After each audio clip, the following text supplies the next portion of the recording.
In today's video, I'm going to teach you how to duplicate a page in Word document. If you want to make an exact copy of one page in Microsoft Word, there's a simple manual way to do it using formatting marks and copy-paste. This method helps you clearly see where the page begins and ends, which is especially useful when your document includes spacing, paragraph breaks, or hidden formatting.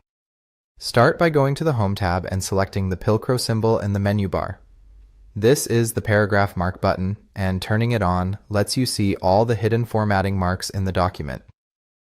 These marks are very helpful because they show exactly where paragraphs, spaces, and page structure are located. Next, scroll down to the bottom of the page you want to duplicate.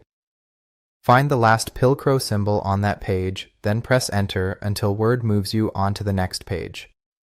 This creates a blank page where the duplicate will be placed. Make sure you're now on a separate page before continuing so your copied content doesn't get inserted in the wrong spot.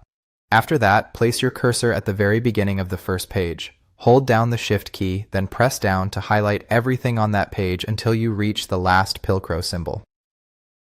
The goal here is to select the entire page content, including the paragraph marks, so the copied version keeps the same layout and spacing.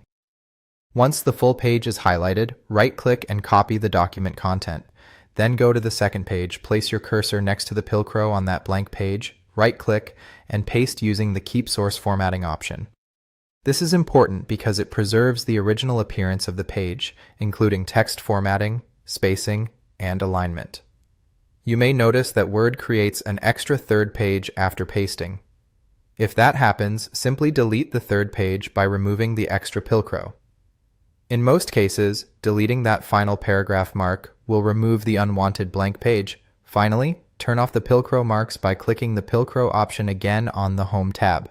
This returns your document to its normal view and makes it easier to continue editing. And that's it. That's how to duplicate a page in a Word document.